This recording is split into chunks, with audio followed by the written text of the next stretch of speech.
Marcos capítulo 4. Outra vez começou a ensinar junto do mar, e ajuntou-se a ele grande multidão, de sorte que ele entrou e assentou-se num barco sobre o mar. Porém, toda a multidão estava em terra junto do mar. E ensinava-lhes muitas coisas por parábolas. E lhes dizia na sua doutrina: ouvi. Eis que saiu o semeador a semear. E aconteceu que, semeando ele, uma parte da semente caiu junto do caminho. Então vieram as aves do céu e a comeram. E outra caiu sobre pedregais, onde não havia muita terra, e nasceu logo, porque não tinha terra profunda. Mas, saindo o sol, queimou-se, e como não tinha raiz, secou-se. E outra caiu entre espinhos e, crescendo os espinhos, a sufocaram e não deu fruto. E outra caiu em boa terra e deu fruto, que vingou e cresceu. E um produziu 30, outro 60 e outro 100. E disse-lhes: quem tem ouvidos para ouvir, ouça. E, quando se achou só, os que estavam junto dele com os 12 interrogaram-no acerca da parábola. E ele disse-lhes: a vós vos é dado saber os mistérios do reino de Deus, mas aos que estão de fora todas essas coisas se dizem por parábolas, para que, vendo, vejam e não percebam, e, ouvindo, ouçam e não entendam, para que não se convertam e lhes sejam perdoados os pecados. E disse-lhes: não percebeis esta parábola? Como, pois, entendereis todas as parábolas?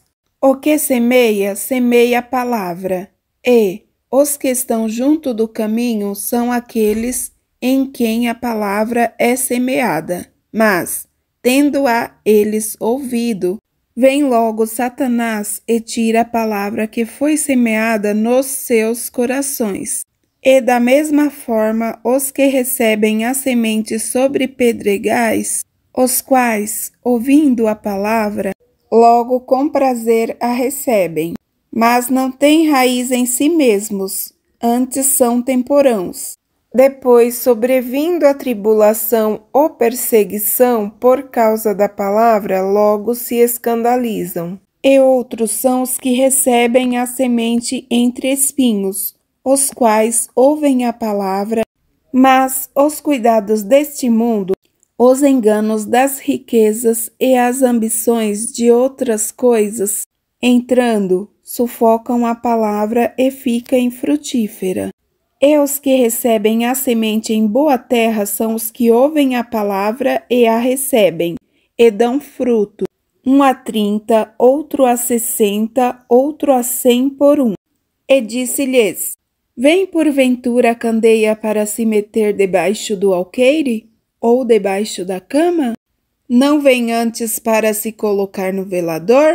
Porque nada há encoberto que não haja de ser manifesto, e nada se faz para ficar oculto, mas para ser descoberto. Se alguém tem ouvidos para ouvir, ouça. E disse-lhes: atendei ao que ides ouvir. Com a medida com que medirdes, vos medirão a vós, e ser-vos-á ainda acrescentada a vós que ouvis. Porque ao que tem, ser-lhe-á dado, e ao que não tem, até o que tem, lhe será tirado.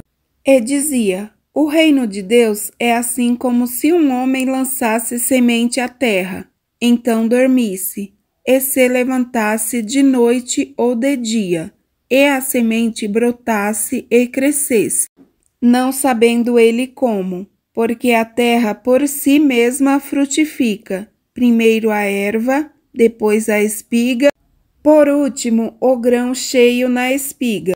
E, quando já o fruto se mostra, mete-lhe logo a foice, porque está chegada a ceifa. E dizia: a que assemelharemos o reino de Deus? Ou, com que parábola o representaremos?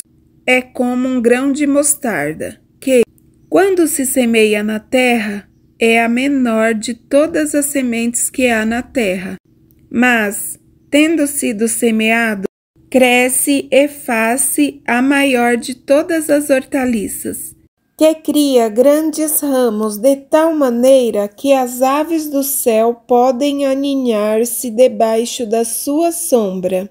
E com muitas parábolas como essas, lhes dirigia a palavra, segundo o que podiam compreender. E sem parábolas nunca lhes falava, porém, tudo declarava em particular aos seus discípulos. E, naquele dia, sendo já tarde, disse-lhes: passemos para o outro lado. E eles, deixando a multidão, o levaram consigo, assim como estava, no barco, e havia também com ele outros barquinhos. E levantou-se grande temporal de vento, e subiam as ondas por cima do barco, de maneira que já se enchia. E ele estava na popa, dormindo sobre uma almofada. Então o despertaram, dizendo-lhe: Mestre, não se te dá que pereçamos? E ele, despertando, repreendeu o vento e disse ao mar: Cala-te, aquieta-te. E o vento se aquietou e houve grande bonança. E disse-lhes: Por que sois tão tímidos? Ainda não tendes fé? Então sentiram grande temor e diziam uns aos outros: Mas quem é este, que até o vento e o mar lhe obedecem?